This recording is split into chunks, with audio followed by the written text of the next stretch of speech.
One would think it would be the easiest thing. Stamp aluminum license plates with individual numbers and letters, distribute these to LTO branch offices, get it to dealers who in turn would hand it their buyers. But lately, the motoring experience with respect to such a simple thing as license plates is a nightmare. Under the law, all vehicles sold and used on the roads in the country must be registered with the Land Transportation Office. The process should be simple enough. Dealers process the registration papers at the Land Transportation Office branch offices and get the license plates and the stickers for the period covered and hand this over to their happy customer. But over the past year or so, new vehicle buyers found themselves driving their cars on the road sans the required license plates or the stickers for months. That would have been alright, except that the LTO decided to bring back the much-dreaded no license plate, no travel policy, albeit under a new guise, the no registration, no travel policy. The LTO claiming that it has filled up the backlog and blaming the distributors for no getting the license plates and distributing them to their buyers. That opened a can of worms, with auto distributors backhanding the blame back to the LTO. The blame went back and forth for a time. Until the storms came, a figurative storm of complaints on social networks and literal ones that brought floods, which also led to a flood of question about their durability. And the problem over backlogs or distribution problems were forgotten. First, there were posts about the problems with the supposedly standard screws or bolts that don't fit some vehicles. Vehicle owners now have to pay additional to shops to retrofit their vehicles for the bolts. Actually, rivets, whose heads are sheared off so they supposedly couldn't be tampered with or removed without being noticed.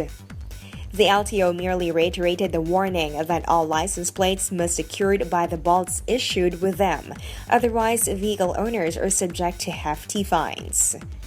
Then some curious or skeptical folks began using barcode readers on the barcodes on the license plates, and the codes proved unreadable, at least with the readers they used.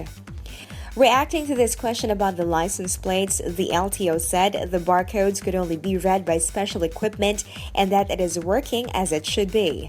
When read by the proper equipment, it would reveal details about the vehicle and its owners in the central LTO database. However, the answer led to more questions. What use are the barcodes for? Will law enforcement authorities be issued special readers and equipment that provide online access to the LTO database so plates of vehicles could be easily traced when needed? Other posts complained that the alphanumerics of their license plates easily came off, with or without the help of some known solvents. Then came the storms, the literal ones that brought floods, and posts on social media that went viral, with pictures of license plates bent after vehicles crossed flood waters. The trolls and responsible netizens all questioned the durability of the license plates. This led to posts about people finding the new license plates in the aftermath of floods, apparently torn by floodwaters from their supposedly tamper-proof rivets or bolts. LTO's response to these new complaints and questions is stood by the quality of the license plates and to report any defective plates which will be replaced by LTO. Members of the House of Representatives and the Senate have learned to feel the pulse of their constituents from posts on social networks and surely have noticed the questions and complaints about new standard license plates. And some, including Senators Ralph Recto early on and Miriam Defensor Santiago later on, are seeking formal inquiry into need for standard license plates, the bidding process, and the quality of the plates being issued. This should make for more interesting discussions and forums.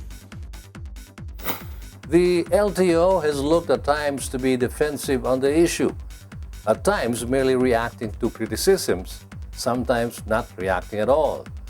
Maybe it's time, as suggested by some, it should be proactive. Show people that the plates are tough, the bolts work, the barcodes function, and let's not say they do.